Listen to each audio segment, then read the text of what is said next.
Hello दोस्तों, आप सभी लोग का स्वागत है। अगर आपके पास कोई एनिमे सजेशन में है तो आप लोग ज़रूर कमेंट करके बता दें कि कौन सा है। ठीक है, तो चलिए बिना किसी देरी के अब अपने इस वीडियो को शुरू करते हैं। जैसा कि पिछले एपिसोड में तो हमें ये दिखाया जाता है कि अब ये वहाँ से निकल जाता है टापू से, और यहाँ पर हमें जैंग को दिखाया जाता है जिसे अचानक से एहसास हो चुका रहता है और बहुत ही जल्दी उठ जाता है। उसका साथी कह रहा होता है कि क्या हुआ सर, क्या हो गया आपको। ये काफ़ी गुस्से में रहता है और कह रहा होता है कि वो दोनों मारे गए। जहाँ पर बाकियों को यकीन नहीं हो रहा था कि आखिर ऐसा कैसे हो सकता है, वो दोनों मारे गए। और फिर पीछे वाला बंदा कह रहा होता है कि यंग मास्टर, उनका सीक्रेट ऑर्डर वो भी खो चुका है। और जैंग कह रहा होता है कि उनका जो सीक्रेट ऑर्डर है वो उनकी बॉडी के अंदर था, मतलब सीक्रेटली छुपाया गया था, मतलब किसी को वैसे मिल नहीं सकता है जब तक उसका जो यूजर है वो मर ना जाए। इसका मतलब अब ये कंफर्म हो चुका है कि वो दोनों मर चुके हैं और जिंदा नहीं है। इसे बहुत अफसोस हो रहा होता है कि इसने हमारी यून की पावर को कम समझा और यून ने इसके दो साथियों को मार दिया जो कि बहुत ही ज्यादा ताकतवर थे। और उधर वो सारे बंदे एकदम हैरान हो रहे होते हैं कि कैसे, क्योंकि वो देखने में इतना ज़्यादा पावरफुल तो नहीं था, लेकिन फिर भी उसने उन दोनों को कैसे हरा दिया। अभी से बहुत ही ज़्यादा गुस्सा आ रहा होता है, कह रहा होता है कि मैं उसे छोड़ने वाला नहीं हूँ। मैं धरती और आसमान एक कर दूंगा, लेकिन मैं उसे बिल्कुल भी नहीं छोड़ूंगा। भले वो कहीं भी छुप जाए, कहीं भी भाग जाए, दुनिया से भाग जाए, लेकिन मुझसे नहीं भाग सकता है। फिर वो एक ट्रेजर का इस्तेमाल करता है। उस ट्रेजर का इस्तेमाल करता है तो उनकी बॉडी पे एक लोगो जाता है और फिर हमें ये बताया जाता है ये एक तरीके का कंपास रहता है जिससे इसे पता चलता है कि आखिर उनकी बॉडी कहाँ पर है। और कह रहा होता है कि चलो उस डायरेक्शन में हमें चलना है। यून वो भी वहीं पर होगा, मैं उसे नहीं छोड़ने वाला हूँ, उसे इसकी कीमत चुकानी पड़ेगी। अपने साथियों से कह रहा होता है कि चलो जल्दी चलना है हमें वहां पर, हमने अपनी स्पीड को बढ़ाना पड़ेगा, तभी तो हम लोग जाकर उस यून को पकड़ पाएंगे। और अगले सीन में हमें इस बंदे को दिखाया जाता है। इधर इसे बहुत ज्यादा तकलीफ हो रही होती है, साथ ही साथ इसके दोस्तों को भी, क्योंकि ये लोग क्रोकोडाइल को नहीं हरा पा रहे होते हैं। और सोच रहा होता है कि पिछले बार जब मुझे वो क्रोकोडाइल मिला था तब तो मैंने उसे बड़े आराम से हरा दिया था, लेकिन इस बार पता नहीं क्या हो गया है, ये इतना ज्यादा पावरफुल क्यों है। और फिर भागने लगता है। सोच रहा था कि पिछली बार तो हमने इसका डिफेंस तोड़ दिया था, लेकिन इस बार इसका डिफेंस ही नहीं टूट रहा है, आखिर ऐसा क्यों हो रहा है। और फिर उसे याद आता है कि क्या ऐसा हो सकता है कि उस बच्चे ने उसका डिफेंस तोड़ा हो, लेकिन ये तो करना बहुत ही ज्यादा मुश्किल है। वो क्रोकोडाइल उनके पीछे पड़ा हुआ रहता है और ये सभी लोग भाग रहे होते हैं। यहाँ पर उसके साथियों को भी ये एहसास हो रहा होता है कि जो गुयुन है उसमें कुछ ना कुछ स्पेशल बात तो जरूर थी, क्योंकि वो इतनी देर तक इसके खिलाफ होल्ड करके रखा हुआ था और उसे कुछ भी नहीं हुआ था। लगता है उसमें कुछ तो है।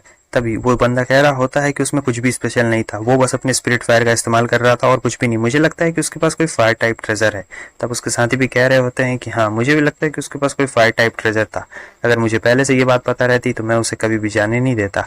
तब दूसरा कह रहा होता है मैंने तुमसे पहले ही कहा था, हमें उसे नहीं जाने देना चाहिए था। अगर वो यहाँ रहता तो उसे मार कर हम लोग वो ट्रेजर ले लेते हैं और आपस में बांट लेते हैं। तभी वो बंदा कह रहा होता है कि मैं उसे कहाँ पर ढूंढूंगा, बताओ ये जगह इतनी ज्यादा बड़ी है, अब हम कहाँ पर ढूंढे उसे।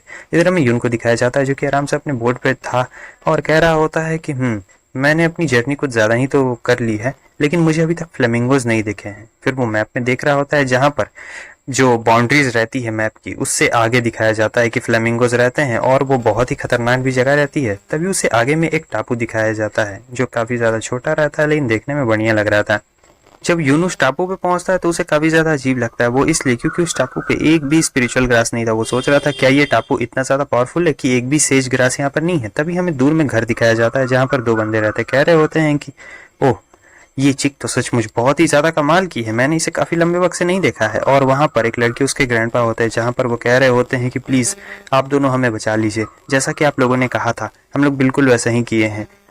हमने आपके लिए सारे ग्रास जितने भी इंपॉर्टेंट चीज थे सभी आपके लिए कलेक्ट किए हैं, लेकिन प्लीज अभी हाल फिलहाल में मॉन्स्टर्स ने हमारे बहुत सारे बंदों को मार दिया है, प्लीज हम लोग को बचा लीजिए वरना हमारी सारी मेहनत बेकार चली जाएगी। और इनकी बातें छुप छुप कर यून भी सुन रहा होता है। वो लोग वहां उसे चिल्ला के कह रहे होते हैं कि तुमने इतने सालों से ग्रास कलेक्ट किया है लेकिन आज तक तुम्हें कभी भी एक फ्लेमिंगो तक नहीं मिला।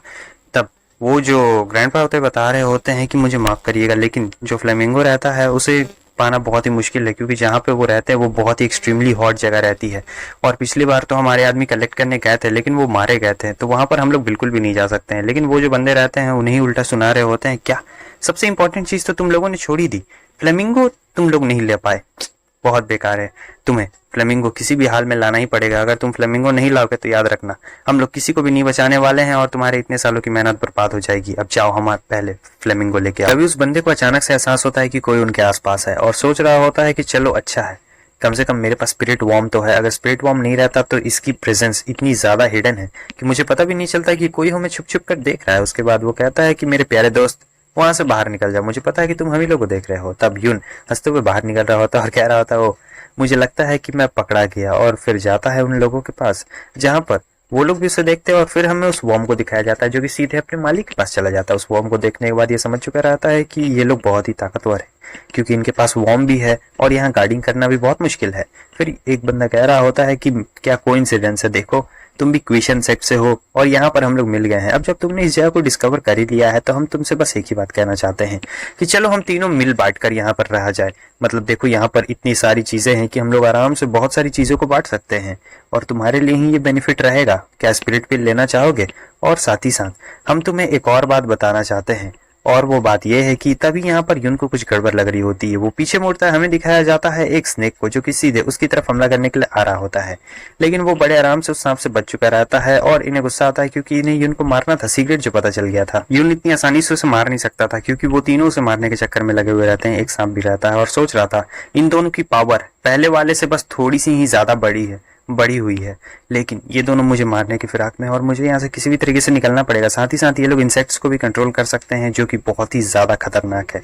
फिर वो भागना शुरू करता है, लेकिन सांप तो आपको पता है कि ऐसे ऐसे चलता है तो उससे भागना थोड़ा मुश्किल है, तो ये जिगल करके भाग रहा होता है ताकि तुरंत ही निकल सके। फिर हमें दिखाया जाता है वो जो लड़की को ये लोग परेशान कर रहे थे वो पीछे से फायदा उठाकर उसे मारने की कोशिश तो करती है, लेकिन तब तक वो देख लेता है और उसे एक जोरदार हाथ मारता है।